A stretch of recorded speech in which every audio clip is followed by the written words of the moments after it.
Okay, so this video is going to cover Chapter 8 of 10 Steps to Advanced Reading, and if you want to follow along, you can open up to page 299. So the title of the chapter is Argument. I'll go through what this means. So when we talk about argumentation, this is something that people deal with their everyday lives. So in an argument, basically there's two parties that each are presenting supporting evidence, and the goal of the argument is to determine who has the more solid piece of evidence to support his or her point. So let's take a look at this cartoon that's on 299. So the man says, "No way are we going to your aunt's for Thanksgiving, not if I have a say about it." And then the woman says, "See, there's a flaw in your logic." And he says, "Oh."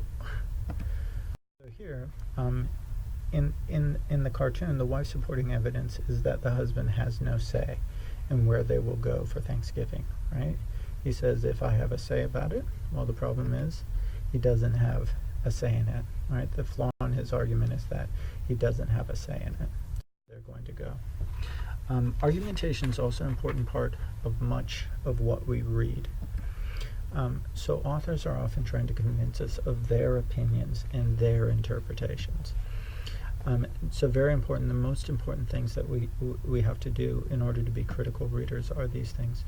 We need to recognize the point that the author is making. So what is it that the author is trying to say? The second thing is that we need to decide if the author's support is relevant. And the last thing we need to decide is if it's adequate. Now, these skills are going to be very important for you when you go along in your college career, when you're dealing with any sort of research topic. Professors, when they want you to do research, want you to be aware of the argument that someone is making. Oftentimes you're going to have to write a research paper that will convince someone else of your point. So in searching out sources, you need to make sure that you have sources that support your point and include relevant and adequate support. So we're going to take a look at how we figure these things out when we're writing along. So let's first talk about what a good argument is. So the basis of a good argument are two parts. One thing is that we have a point. So in an argument, we need to be saying something. We need to have some point that we agree with. And then in addition to that point, we need to have support, okay?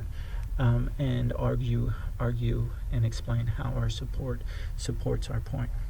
Now, one of the things that you want to keep in mind as you go through this chapter and when you're reading anything, the very nature of argumentation is that there's, at the very least, there's two sides to things. So,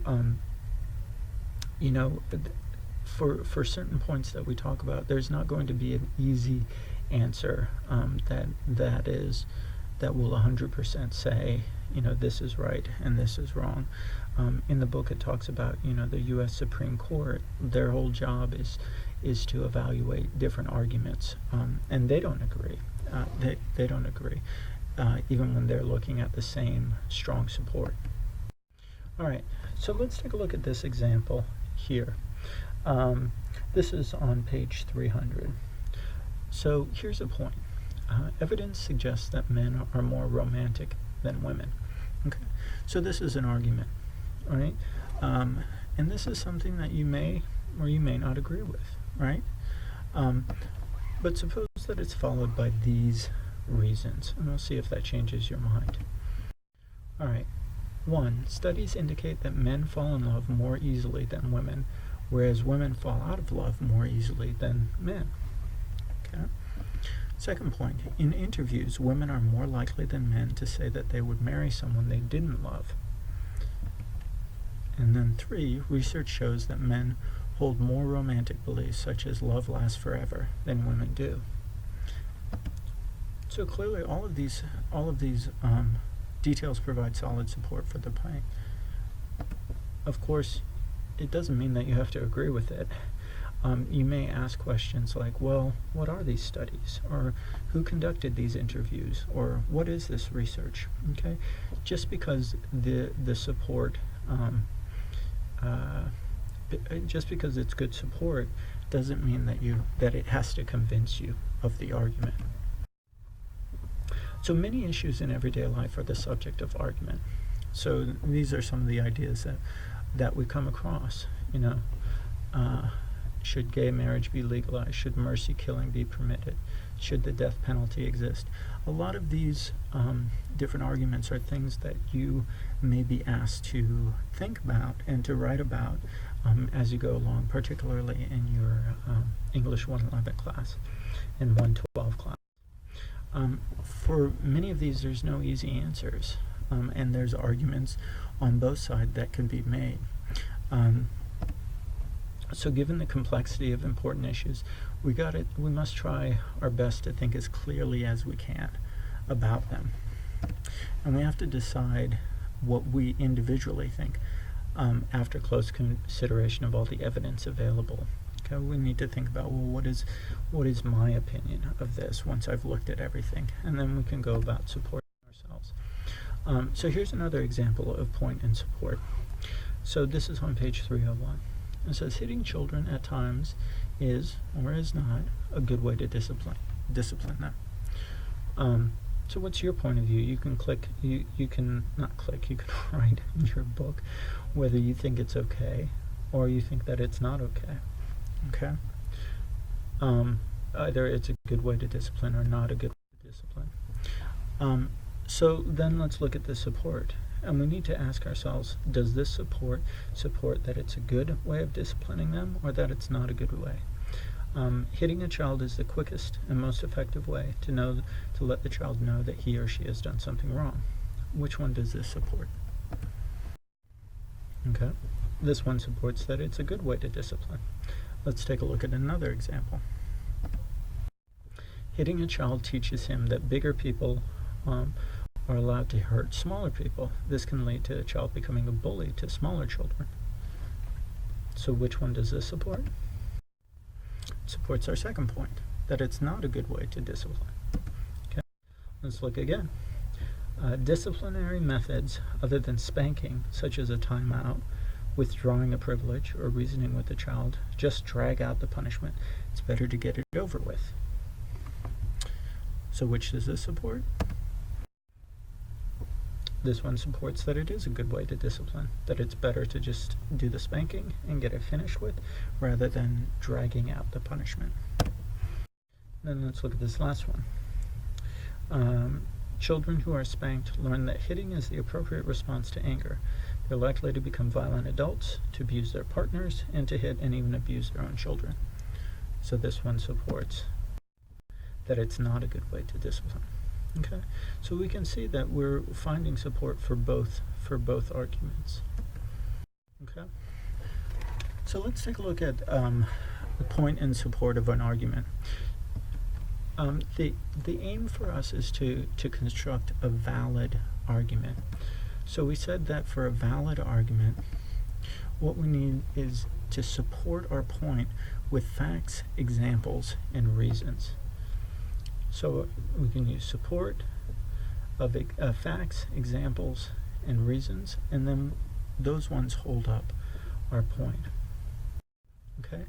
So now we want to get into different kinds of support. The first point that we need to make is that we need to have relevant support. Okay? And when we're talking about relevant support, what we really mean is that support that really applies to the point, the thing that we're talking about, that it's related to what we are talking about. So one of the things that we often do in arguments is that if we want to win an argument, we may include support that's irrelevant. So, for example, in asking you to vote for him, a political candidate might say, "I'll vote for you. I'll vote to lower taxes. You should elect me." So the point is that you should elect me, and my support is that I'll lower taxes. However, what this person is not paying attention to is that because the state is in a financial bad situation, it's not possible to lower the taxes. So in a sense, this is not relevant because he or she is offering to do something that's not possible. So this is not good support. So let's take a look at this example here where we're talking about relevant support, and this is on page 307 if you want to mark this along. So we want to decide which is relevant support for this point about sharks and humans. So here our point is, despite their fearsome image, sharks have more to fear from humans than humans do from sharks. So the point here is that humans do more harm to sharks than sharks do to humans.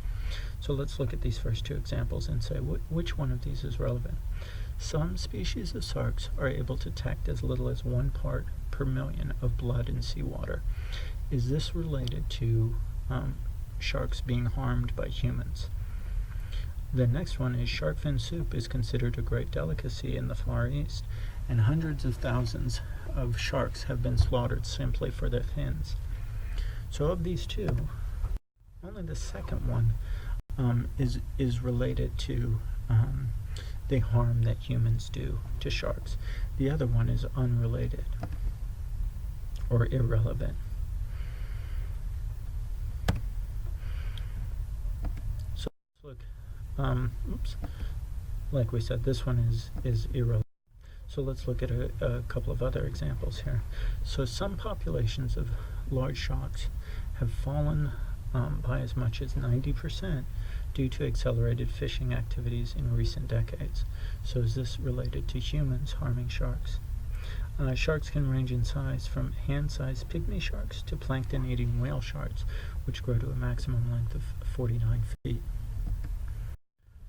So the only one that supports is this idea that the number of sharks has fallen because of fishing, right? This is showing how humans have had a negative impact on sharks. In the second one, it's just talking about their size. It's just talking about the range of size of shark. It doesn't have anything to do with them being harmed by humans or them harming humans. So the statements about sharks being slaughtered for their fins and their numbers being reduced by fishing, the sharks are slaughtered for their fins, their number is reduced by fishing. These ones offer support that actually applies to the idea that humans are a danger to sharks. But the other two examples, the one about the blood and the one about their size, they don't support this point at all, and they're not relevant. So moving on to the next point, which is about adequate support. So when we're talking about adequate support, we mean that there's enough. Adequate means that the support is substantial enough to prove the point. So this is one of the problems we also oftentimes have in our own writing, is that we do have good support, but we don't have enough of it. So here we see abortion is wrong. And my support is my sister had an abortion and has regretted it ever since. Now, this is relevant support, but by itself, it's not enough, right? We need more support than just this one situation. So we would say that this one is not adequate. So take a look at these 4 supporting reasons. And these are on page 310. So the first one, a happily married man or woman might attribute a spouse's distracted manner to stress or at work. An unhappily married man or woman might attribute a distracted manner to a decline in affection. A happily married man or woman might attribute a spouse's unexpected gift to a desire to show love. An unhappily married man or woman might consider an unexpected gift as evidence of guilt about something. So which of these points is adequately supported? So again, remember when we're talking about adequate, it's not relevant. It means, is there enough to support it? So this first one, men or women who surprise their partners with gifts have probably been cheating on them. Happily and unhappily married spouses tend to interpret their partner's behaviors differently, and spouses should give each other gifts more often. Of these, only the second one is adequately supported. In this one, we have two examples of differences in interpretations between happily and unhappily married people. The other points are not adequately supported. So a valid argument must have support that is substantial enough to prove the point. So in this case, we have enough support to adequately support our argument. Okay. If the evidence is insufficient or is inadequate,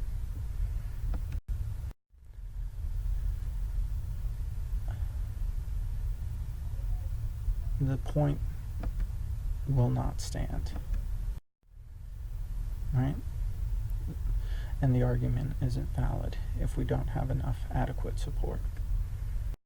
So on a final note, in regards to textbook writing, textbook authors try to have well-developed ideas or theories, and in order to support them, they have a variety of different forms, from experiments to reasons to examples to expert testimony. All of these things are used to support their ideas.